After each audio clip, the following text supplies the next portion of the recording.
नमस्कार दोस्तों, स्वागत है हमारे चैनल पीके डेयरी टेक्निक में। आज हम भागलपुर डिस्ट्रिक्ट में हैं, एक पशुपालक के पास पहुंचे हुए हैं जो कि एक युवा हैं। उनका जो पशुपालन है लगभग 15 गाय और बाछी मिला करके उनके पास है।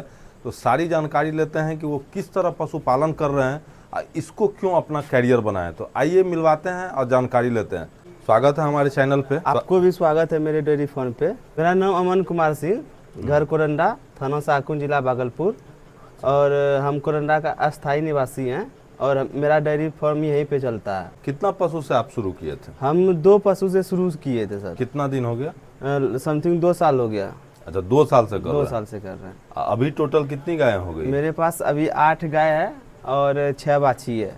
अच्छा, 2 साल से आप जब शुरुआत किए, कहीं से ट्रेनिंग भी लिए थे? नहीं सर, अपने मतलब घर से पापा रखते थे, पहले से गाय 1-2 रखते थे। अच्छा। फिर हम लोग अपने में बात कर रहे थे, सुबह सुबह जब मॉर्निंग में हम लोग चाय पीते हैं तो बात कर रहे थे, तो ऐसे मन में आइडिया आया कि अगर 2 गाय रखते हैं तो पापा से पूछे कि जो गाय रखते हैं इसमें प्रॉफिट होता है कि नहीं होता है।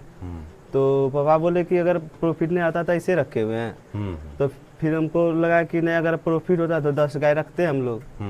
तो फिर मन में विचार आया तो हम लोग शुरू किए डेयरी फार्म, पहले बनाए। तो बनाने के बाद फिर गाय परचेज किए। गाय परचेज करने के बाद थोड़ा प्रॉब्लम आया शुरू में। क्या प्रॉब्लम है, समस्या बताइए। प्रॉब्लम सर शुरू में आया क्या, गाय बीमार पड़ने लगी थी ज़्यादा। कभी मतलब खानों बार बार चेंज होते रहता था। खानों के वजह से थोड़ा प्रॉब्लम, कभी थनेला हो जाता था, एक्सपीरियंस नहीं था तो इसके वजह से प्रॉब्लम होता था। गाय गर्मी में थोड़ा प्रॉब्लम हो रहा था। तो गाय के बारे में नॉलेज नहीं था उतना, जो प्रॉब्लम होने लगा था। ड्राई मैटर समझ नहीं पा रहे थे, और खिलाने का नहीं जानते थे, ये सब ऐसा कुछ नहीं जानते थे, जो कि नुकसान हुआ स्टार्टिंग में। परेशानी भी सर इनका जो है ना घटा। ये हम इनको बोले कि जब कृषि पालक खिलाने लगेगा तो फिर आपको परेशानी भी कम होगी। वैसे छीट दीजिए, 2-4 दिन 5 दिन दिक्कत करेगा खाने में, और जो है उसके बाद खाने लगा। अब इनका सारा गाय उसी तरह से खा रही है। अच्छा। वो मैंने वो मिलाने वाला सिस्टम जो था वो अब नहीं है। फिर ये है ना, पहले बहुत सारा सर प्रॉब्लम, मिलाना पड़ता था, घट्ठा बनाना पड़ता था।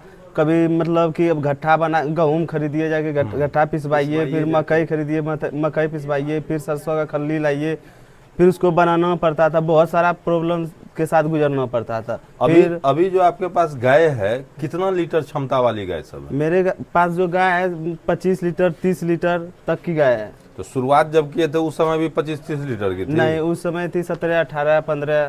तो ये आपको कैसे जानकारी हुआ कि ज्यादा हैवी गाय रखना चाहिए? उसको मेंटेन कैसे किए? मेंटेन सर कर रहे थे कि मतलब कि जब गाय रखना 15-16 किलो वाला गाय रख रहे थे तो वो मतलब कि शुरू में दूध करती थी, फिर 2 मंथ के बाद दूध डाउन कर देती थी, कम हो जाता। हाँ, कम हो जाता था। उसके वजह से कुछ उसमें प्रॉफिट नजर नहीं आ रहा था। और उसके बाद उसका मतलब कि बच्चा भी वैसा नहीं हो पा रहा था जैसा हम लोग मतलब ब्रीड में सोच रहे थे। तो उसके बाद फिर डॉक्टर साहब मिले तो हम लोग को बताए, सजेशन दिए कि अच्छा ब्रीड पे कम कीजिए, और गाय छोटा मोटा गाय रखने से कोई फायदा नहीं डेयरी फार्म में। तो हम लोग गाय फिर 25 लीटर 30 लीटर परचेज करना शुरू किए। अच्छा, तो कितना दिन पहले 25-30 लीटर वाला परचेज किया? 3-4 मंथ पहले 3 गाय 25-30 लीटर वाला लाए हैं, और उसके पहले भी था, मतलब हाँ 1-2 बन गया था अपना ट्रांजिशन जो करवाए ना। हाँ, फिर जो गाय अगले ब्यात में जो 18-20 लीटर दूध कर रही थी, इस बार ट्रांजेक्शन कराने से वो 30 लीटर 27 लीटर दूध कर रही है। क्या बदलाव दिखा आप जो खिलाना शुरू किए?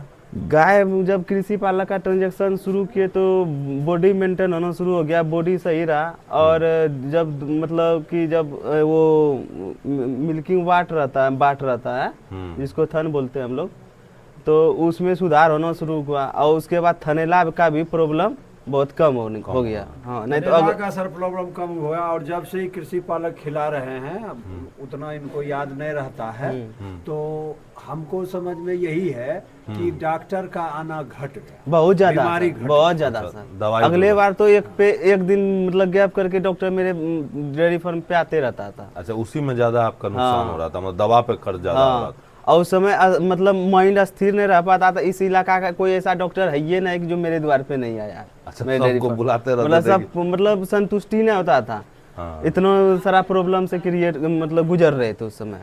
अब आपको कैसा लग रहा है, मतलब क्या पशुपालन हाँ। जो कैरियर है इसमें बनाना चाहेंगे?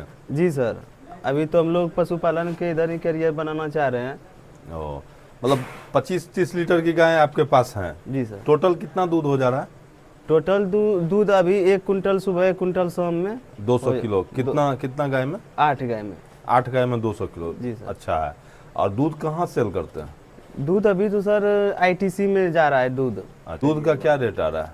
दूध का रेट अभी तो सर मतलब आईटीसी में बहुत सारा प्रॉब्लम हो रहा है, इस वजह से 37, 38, 36। हाँ अच्छा, आ यही। जा रहा है। हाँ हाँ, उसका मान है सर 3500 हाँ। बेच देता है। अच्छा, काफ वगैरह पे ब्रीड पे काम शुरू किए हैं करना? शुरू किए थे सर ब्रिज पे कम करना, फिर बाद में हम यहाँ नहीं थे तो घर में उतना ध्यान नहीं दिया, तो फिर भी 3 गो करवाए हैं, काफी स्टार्टर शुरू करवा दिए हैं। अच्छा, बाछी सब का रिकॉर्ड है आपके पास? रिकॉर्ड तो सर उस समय नहीं रखे थे, डॉक्टर साहब सिमन दिए थे। अच्छा अच्छा। हाँ सर। लेकिन सही है, अच्छा ब्रीड देखने में लग रहा है, और डॉक्टर साहब के पास रिकॉर्ड होगा ही, वो बता ही देंगे। तो इस सब का अभी कैसे क्या फीडिंग करा रहे हैं? अभी शुरू में सर 1-1 केजी, आधा केजी सुबह, आधा केजी शाम काप स्टार्टर दे रहे थे। इधर से हमको 15-20 दिन से काप स्टार्टर बंद हो गया। काप स्टार्टर बंद होने से बहुत सारा प्रॉब्लम हो गया, बहुत सारा मतलब कि बॉडी में बॉडी को दब गया बहुत ज्यादा। मतलब उसमें ग्रोथ हो रहा था, खिला जो रहा हाँ सर। कितना दिन लगभग खिलाए उसको? समथिंग हमको लगता है 2.5-3 मंथ खिलाए, 2.5 मंथ खिलाए होंगे। उसके बाद रुक गया, आप नहीं थे तो बंद कर दिए। अच्छा, खैर कोई बात नहीं। देखिए, जानकारी सबसे जरूरी चीज होता है, अवेयरनेस होना चाहिए। तो आगे इस पे जो काम करेंगे उसके लिए ट्रेनिंग के लिए कहीं सोचे हैं? हाँ सर, ट्रेनिंग के लिए करवा रहे हैं सर। आप ही लोग टीडीएम डेयरी फार्म में वहाँ एक बार रजिस्ट्रेशन भी करवाए थे, फिर कुछ ऐसा प्रॉब्लम हुआ जो ट्रेनिंग के लिए नहीं जा पाए, तो सोचे कि अगला इसी मंथ में 12 तारीख को ट्रेनिंग करने के लिए जाना है। जी बिल्कुल। देखिए, वहाँ पे आप बिल्कुल ट्रेनिंग लीजिए और सीखिए कि और अच्छा इससे कैसे कर सकते हैं। जी सर। जैसा कि कुमार संभव जी बताते हैं कि आप दूध बेच रहे हैं सिर्फ गाय का मेंटेनेंस के लिए, जी सर। अपने फार्म का, लेकिन जिस दिन आप ब्रीड को बेचने लगेंगे, जब आपके यहाँ बाछी अच्छा तैयार हो जाएगी, तब आप पूरा फुल फ्लेज में कमाना और फायदा आपको समझ में आएगा। तो इसलिए बहुत ट्रेनिंग जरूरी होता है। तभी सर डेयरी का असली मजा है। हाँ हाँ। बार बार हमको मतलब बोलते रहते हैं डॉक्टर साहब ट्रेनिंग कीजिए, थोड़ा सा प्रॉब्लम की वजह से नहीं जा पाते हैं, लेकिन जाना जरूरी है। जी एकदम।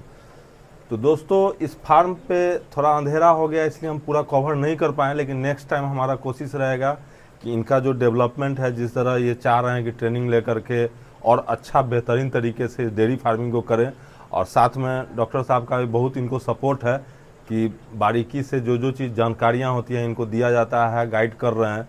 तो हमें पूरा उम्मीद है कि इनका फार्म जो है सक्सेस होगा। हमारी कोशिश रहेगी कि अपने चैनल पे यहाँ का अपडेट दिखाने का।